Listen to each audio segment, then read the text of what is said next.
Hi guys! So in this video, I'll be sharing with you my first international travel experience sa ating immigration, sa ating airport dito sa Pilipinas. Ano ba yung mga dapat mong gawin pagdating mo sa airport? Ano yung mga dapat mong bayaran? Saan ka pupunta? Saan ka magbabayad? At ano yung mga hinanap sa akin ng immigration officer?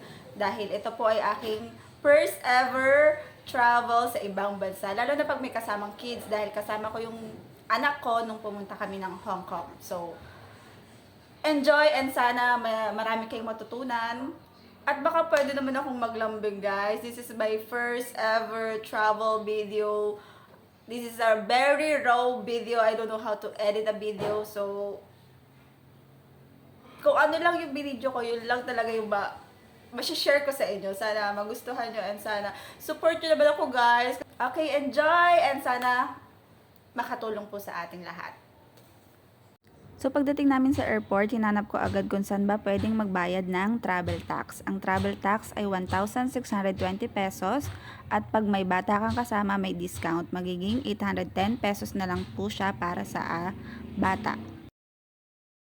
Pag nakapagbayad ka na ng travel tax, diretso ka na dito sa bag drop counter. Dito kinikilo yung mga luggage natin at dito ka na rin bibigyan ng inyong boarding pass kung saan makikita mo ang iyong gate number at iyong flight details.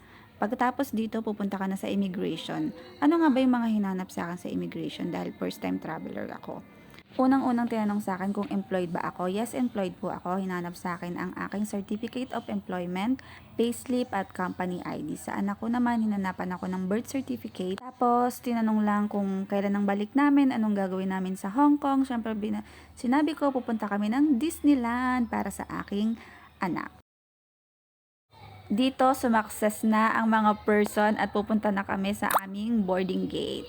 Boarding gate 110. Okay, nakalagpas na tayo ng immigration. Sabihin nyo na ba yan? Kala ko picture. Pupunta na tayo sa ating gate 110. Excited ka na, Sayon? Are you excited? Yeah.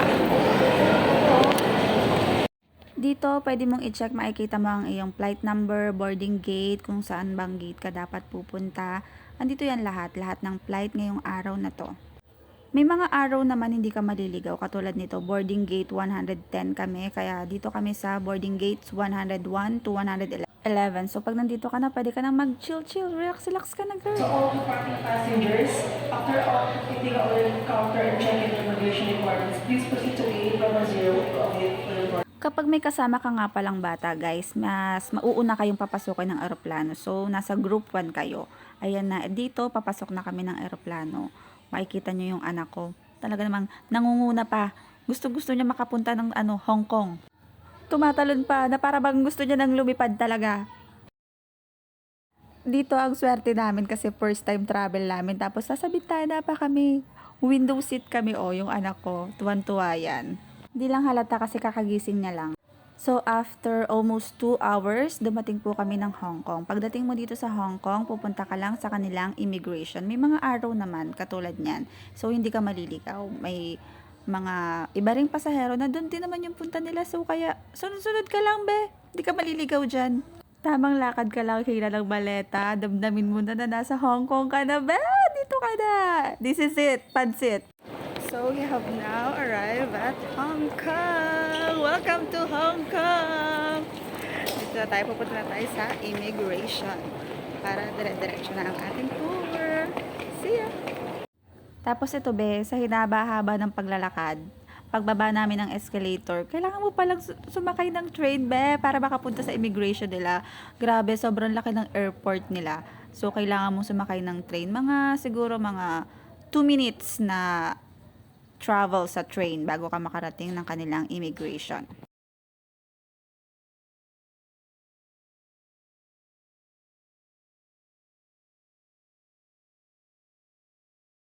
After 2 minutes, dumating kami dito sa kanilang immigration. May mga araw naman, guys, may mga nakasulat din na English, kaya go, hindi ka maliligaw dyan. Walang masyadong pila dito sa immigration na to. Bawal dito mag-video, guys, kaya hanggang dito na lang tayo. At baka maitapon tayo pabalik ng Pilipinas. iba yung pila para sa visitors. Tignan nyo guys, ito yung airport nila. Sobrang laki, sobrang linis. Dito, pwede mong kunin yung luggage mo kung may check-in luggage ka. Tapos dito, binigyan nila kami ng free na parang, ano ba to? Parang hard pouch siya. Ang ganda. Tapos nag-CR ako. Ito yung CR nila sa airport. Sobrang ganda guys. Ang laki, ang linis, ang bango. Pwede kang matulog dito guys. Ibang-iba sa atin. Tapos dito pumila na kami para sa aming train tickets. Dahil pupunta na po kami sa aming hotel na pag-i-stayan para sa aming 3 araw na stay dito sa Hong Kong.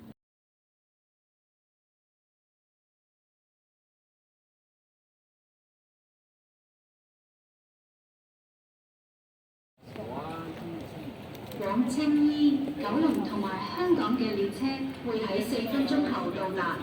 前往青衣、九龍和香港嘅列車會在 Ganito yung itsura ng train nila. Malaki, maluwag, walang nakatayo. Ang ganda, ang bango rin dito. Ang ganda ng upuan. Talagang komportable kang makakaupo papunta ng hotel room mo. 本班列車前青衣站、九龍站和香港站。中港位有一個歡迎乘搭機場快線。本班列車 Noon na. 下一站青衣， Noon na. 下一站青衣。Next station.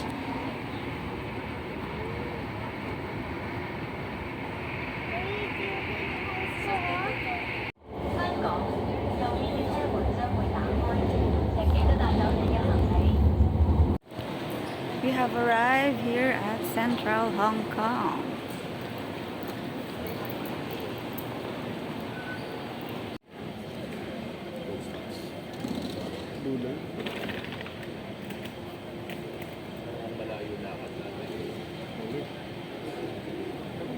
Kata ako ng ano mo nakaputol.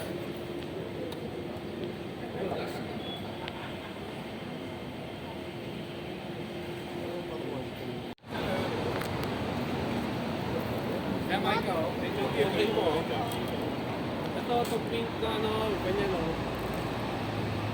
Hey, come here. Welcome to Hong Kong. Welcome to Hong Kong. The music.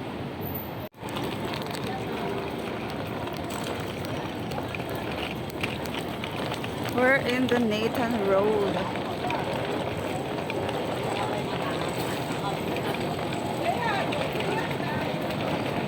Dito na kawa ka?